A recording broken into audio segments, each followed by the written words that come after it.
Stuff you got to know before you get into flipping houses. So we talked in the last segment about realtors. Mm-hmm. This one's lenders. Yeah. I know a lender. Yes. He's got a similar hairstyle to mine. And, It's the best hairstyle. once in a while, he's an okay guy. He's okay when he's sleeping.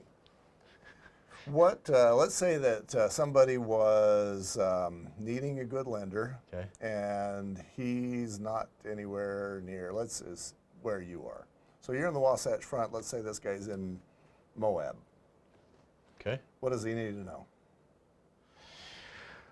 For flipping a house, it's not like there's not that much different with lenders as there is like with real estate agents. Because like I'm licensed the whole state of Utah, everything relatively remains the same. I'm gonna have an appraisal done, things like that. So the appraiser needs to be familiar with the area, but not the lender so much because the laws are the same. But Okay. what you want to make sure that your lender knows what you're doing and what your intentions are.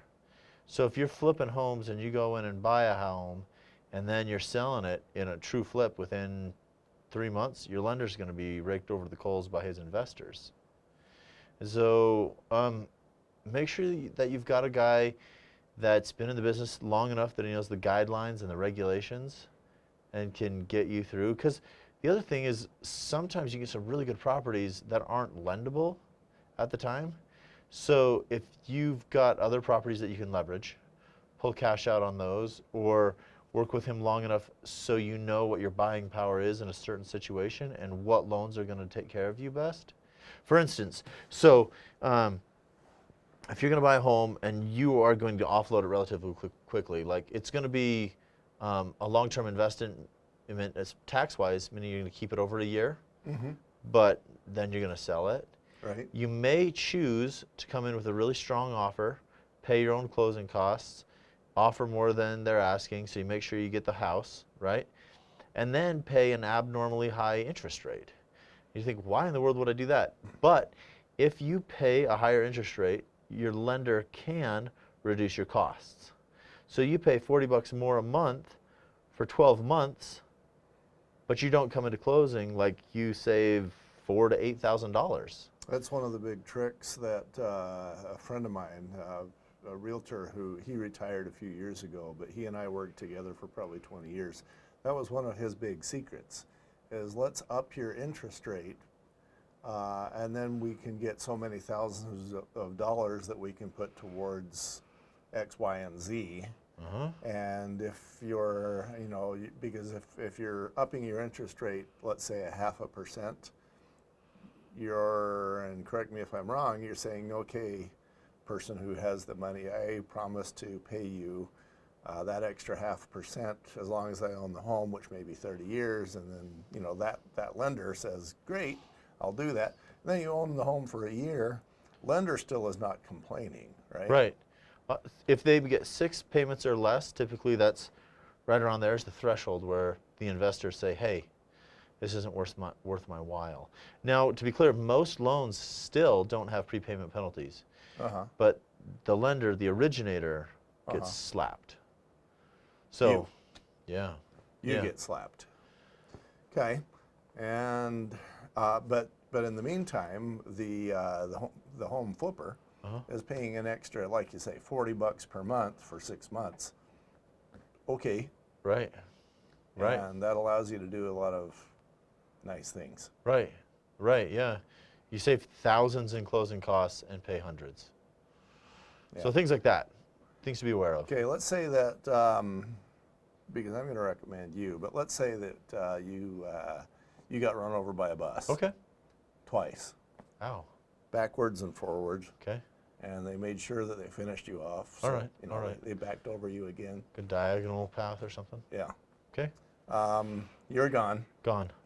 And now somebody needs to find a good lender. Okay. What's your advice? Talk to people who are doing, hopefully you're not the only person that you know that's doing what you're doing, right? So hopefully talk to someone who's done what you're doing and see who they liked. I work like almost entirely off referral because I like working with a certain type of people and get in with that group and then just keep working with good people from that group. That's my absolute favorite. So if you can, because like just in any area of expertise, there's experts in the little areas, right? So, for instance, like VA loans, conventional loans, FHA loans, they all have different guidelines. Investment properties have slightly different guidelines than owner occupied, right? Just little different quirks. So it's not that a particular lender can't do it, but if they've got this thing down pat and can move you through it easily, that's what you want. Because with a flip or other investing, I mean, your biggest money is going to be made in your area of expertise. So get someone in their area of expertise that you don't have to think about. When they say, get me this, you give it to them, and on you go. You know they need it, you know that's what's getting the loan done, and you don't stress. That's my, I get that. I'm a licensed structural engineer. I have a Google business that says, you know, Garth is a structural engineer. I get a lot of calls. But I'm an inspector. I've been doing inspections for almost 30 years. And I know what I'm good at, and that's inspections. Structural inspections, I get paid very well. Somebody calls me up and they say, hey, I need you to do an engineering design. That's not me. You know, I'm licensed. I could do it if I did the research, but that's not me. There's other people that can serve them better. Right. So that's the kind of guy you want to look for. Yep. And if not, just go talk to your lender. Start throwing questions at them. If you're concerned about cap rate or whatever, ask them about that. Because like, if they're familiar with the lingo, hopefully they understand why, you know, and will know what types of programs and what's best for you, what's a good fit. So. Yeah, Google ratings don't hurt either. Yeah. What are your, tell me about Google ratings and your efforts and, you know, what you've done with Google and what somebody can learn from that. Kind of interesting. So I got a Google profile account thing like that. I've got some pretty good ratings. But I've just enjoyed it. It's been something that's kind of passive for me. I didn't realize that it was even working until I got a call a couple of years ago or something, and I asked who referred them. And like, oh, we just searched on Google. And I was like, that's interesting. So I try and do a good job just because I like to do a good job, and I'll ask for a Google review, but I'm just letting that thing kind of go naturally. So yeah, okay. I don't have any tips or tricks for people. Like SEO, I have no idea. Yeah, I have one. It's called Google My Business. Yeah? And then you control it, and you can respond to people when they give you any sort of a review. You can say thank you, or gosh darn it, that sucks, or, you know, whatever. Yeah. And that puts you in front of more people. Yeah. Okay,